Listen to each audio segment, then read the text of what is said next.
Hello, Pisces, Sun, Moon, Rising, and Venus placements, and of course, sa ating mga cross-watchers, mga ka-BM, ayan, magandang araw po sa inyong lahat. Welcome or welcome back po dito sa Bonum Magos. My name is Angel.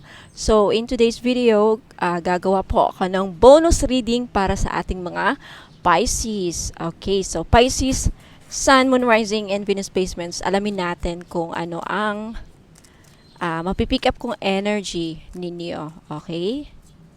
Paalala lang Pisces, this is a general reading, so hindi po ito magre-resonate sa lahat po ng mga Pisces and cross-watchers. Ayan. So, bonus reading para sa ating mga Pisces. Okay. Pisces, Sun, Moon, Rising, Spirit Guides and Angels, Pisces, Sun, Moon, Rising, and Venus placements. Pisces, you have the Fool card. This is an energy in which you feel alive. Okay, you are entering a new journey. Okay, kumbaga, this is you, like, anything is possible for you. Like, nothing is impossible right now for you. Like, there is also the energy of having faith in yourself, believing that everything will be okay. Okay, I love your energy, no? Ito rin yung energy na parang nabubuhayan kayo ng pag-asa or mabubuhayan kayo ng pag-asa, Pisces. Okay, you have the Fool, you have the Knight of Wands. This is you taking action towards something that parang may gusto kayong maabot. Okay, pangarap na gustong maabot, destinasyon, goals na ma-achieve. Page of Cups, you are going after what you want, Pisces. This is you going after your dreams. Okay, by the way, I want to flex the St. Jude bracelet. This is only 300 pesos sa may gusto. May kasamang prayer ritual. Okay, novena for 9 days para matupad yung mga kahilingan ninyo. Okay, kasama na sa 300 yung prayer ritual or novena. Okay, novena for 9 days para kung may mga petition kayo. Kasi si St. Jude gumagawa ng mga miracle. This is the miraculous bracelet of St. Jude. Okay, St. Jude Thaddeus. All right, next you have, I feel like right now you have the 7 of Pentacles. Okay, when it comes to your money, finances, Pisces, be patient, no? Kasi I feel like malapit mo nang ma-harvest ang mga pagpupursige ninyo, pagsisikap ninyo sa business, sa negosyo, kaperahan, sa career, ayan, sa work ninyo. Ayan, malapit na yung harvest time ninyo. Ang ibig sabihin ng harvest time, mag-harvest na kayo. Okay, andyan na yung pera, paparating na, malapit mo nang makuha. So, konting antay na lang. Alright? Keep pushing forward. Ayan, I really love your energy. Next, you have the 3 of Wands. Some of you are planning na, I see some travel.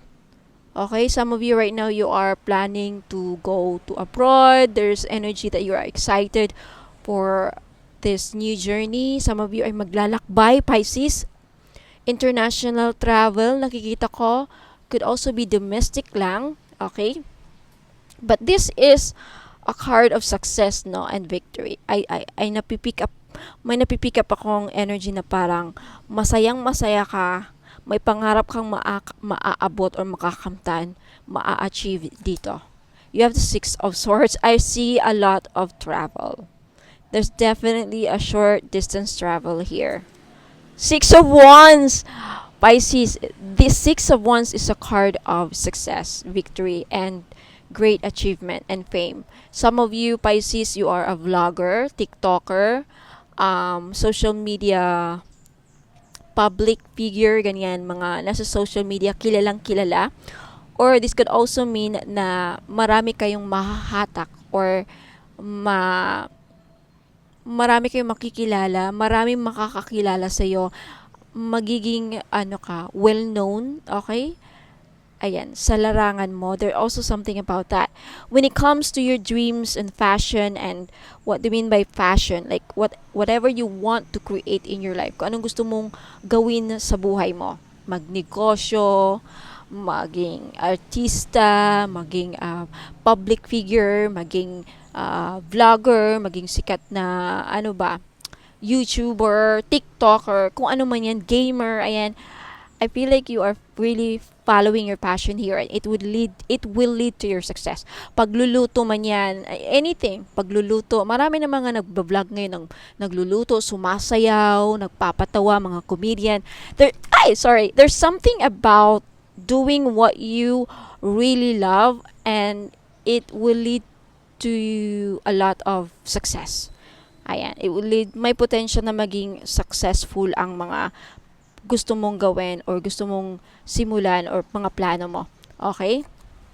Queen of Pentacles, talking about money. Talking about money. There's really, money is coming in. May paparating na pera, Pisces. Okay? Konting tiis lang. Harvest time mo na. Ito na yung harvest time mo. You have the High Priestess. Okay? Queen of Swords. I feel like a lot of you Pisces, you're very quiet when it comes to your money. Some of you quiet kayo, you are humble. You choose to be humble, and you choose to be quiet with your achievements in life. Queen of Swords, because you are mas pinili mo or pipiliin mo maging smart. Siyempre, sa panahon ngayon, pag nalaman nilang mayaman ka, may pera ka, posible andun yung possibility na mananakawan ka, okay, ransom ka, or there's something about mananakawan ka. So I feel like a lot of you are just really quiet about what you're going to achieve very soon. There is this energy, because High Priestess is something that very mystic, very secret. Ayan. There's also something, this is your destiny. One of your destinies will mangyayari. Queen of Swords, yeah. I feel like really you are focused ka sa mga goals mo, but there's this energy na quiet ka lang. Quiet ka lang, Pisces. Tahimik ka lang. Kumbaga, hindi mo sinishare, okay, yung mga achievements mo or yung ma-achieve mo. And that's really wise. You're being wise here. Okay? Or maybe that's an advice. You have the Ace of Cups. Okay, you have the Two of Pentacles and the Sun. The Sun is a card of success. Okay, the Sun is a card of happiness, fulfillment, blessings, ayan, biyaya, good fortune, lahat na meron sa Sun, because the Sun gives us life. The Sun is the center of the our universe. Right? The sun is nagbibigay buhay ang araw. So this means that some of you, if you have been parang depressed, lonely, this is the time. Okay? It doesn't matter kung kailan mo to napanood, Pisces, because this is a bonus reading. Okay, I feel like this year, madaming opportunity ang darating sa inyo.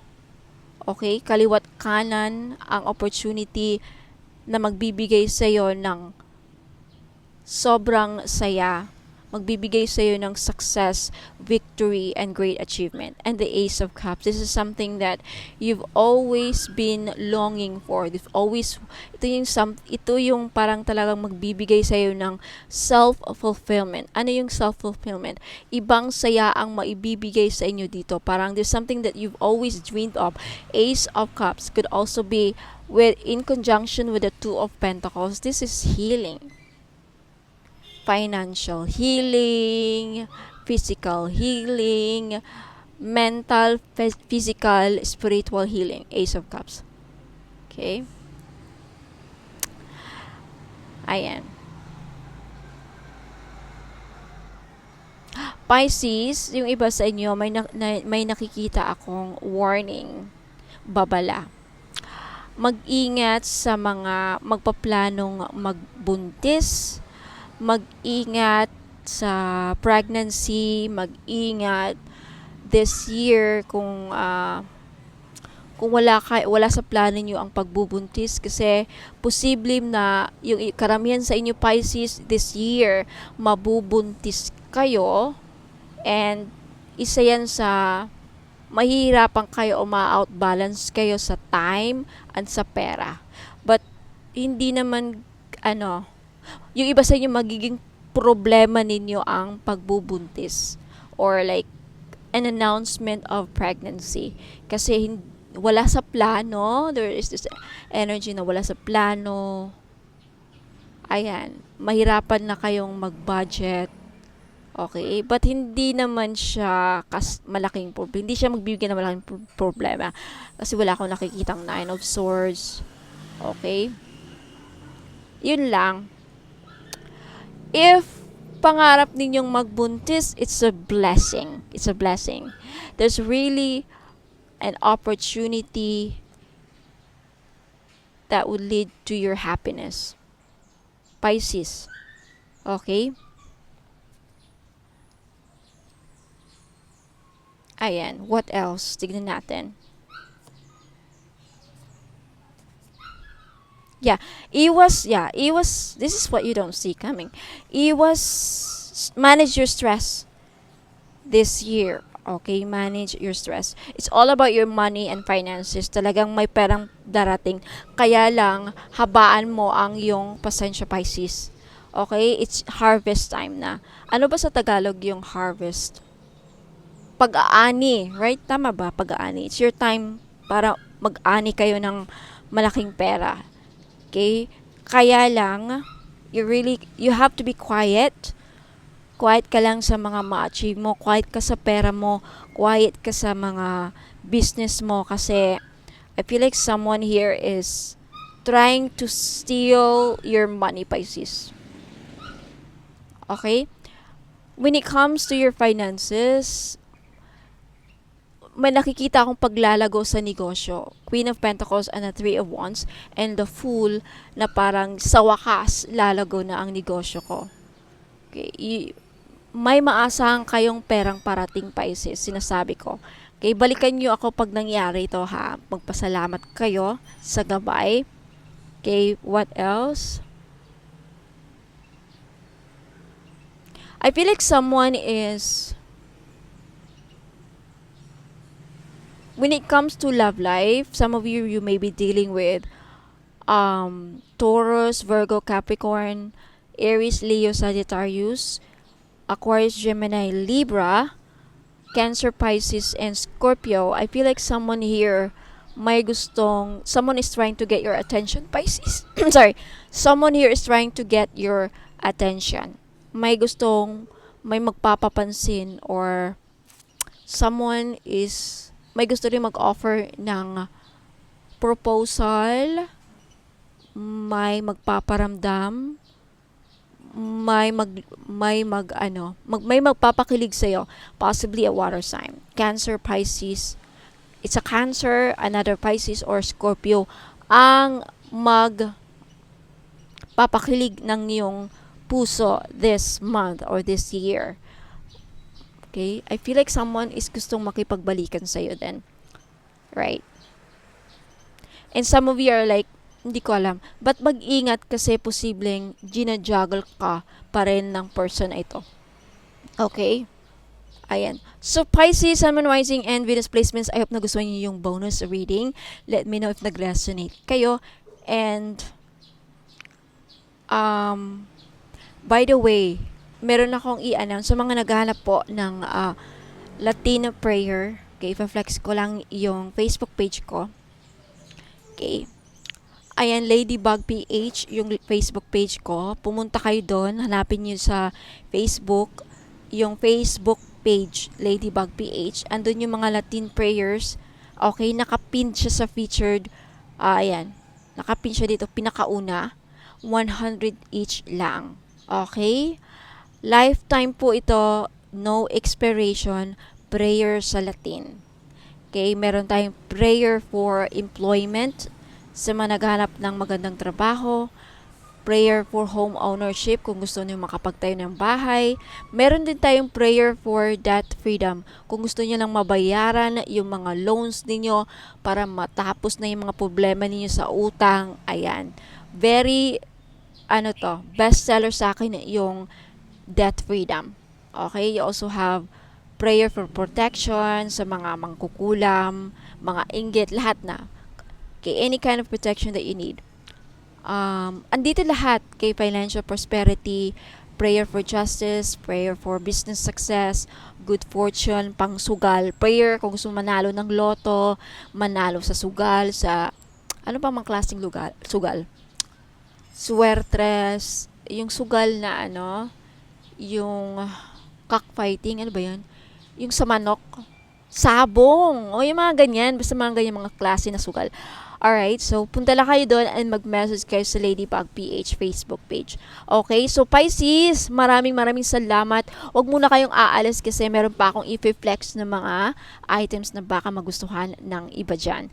Okay, so if you're interested, stay put, don't go away. I'll be right back po. But now, magpapasalamat na ako. Maraming salamat. Don't forget to like this video and mag-subscribe. If hindi ka pa nakapag-subscribe, libre lang po. Wala kayong babayaran. So Pisces, I'll see you guys on the next one po. Ingat and God bless.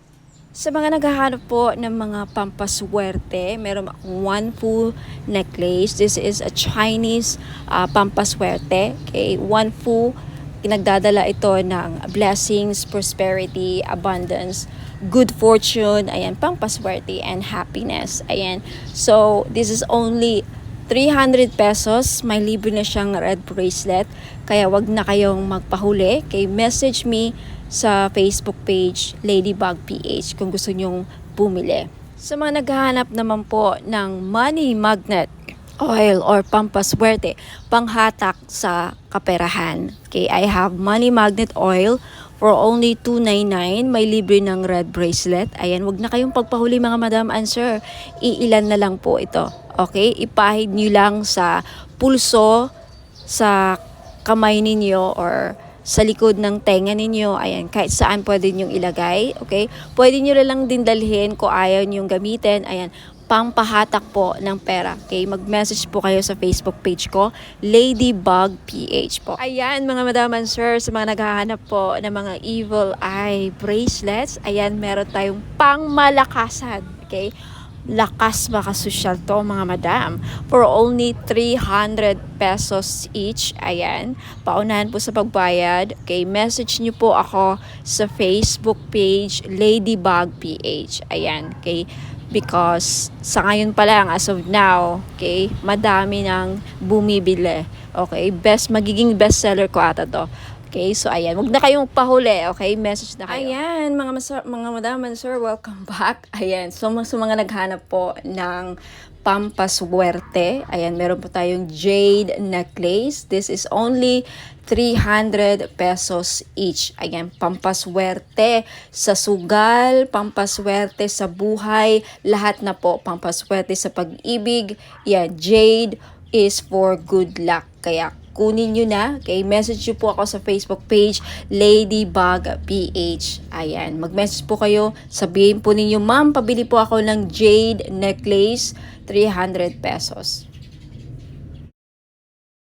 Ngayon sa mga namumblema naman dyan sa pera, meron tayong green aventurine. Maganda po ito panghatak sa pera. This is a money magnet stone, yung green aventurine. So, if namumblema kayo sa pera, hindi kayo maka-loan, hindi kayo makabenta, hindi kayo parang walang pasok, walang perang pumapasok, no? So, kailangan po ninyo ng green aventurine necklace. This is only 300 pesos, kaya mag-message na kayo bago pa kayo maunahan. Now, sa mga namumblema naman sa kanilang love life, meron tayong rose quartz necklace.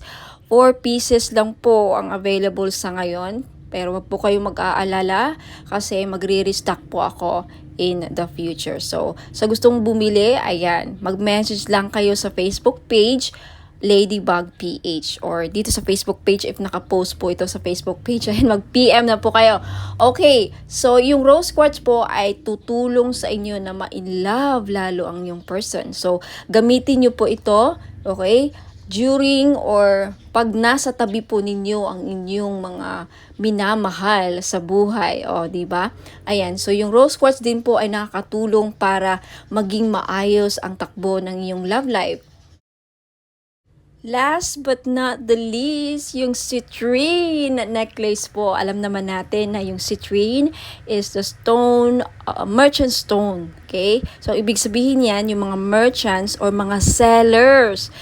Kaya kung ikaw ay nagbebenta, meron kang binibenta, may sari-sari store ka, may restaurant ka, may business ka, ayan, maganda po itong citrine. Bagay na bagay po ito sa mga negosyante dyan. Okay? Para panghatak, pampaswerte, panghatak ng pera, ayan yung citrine.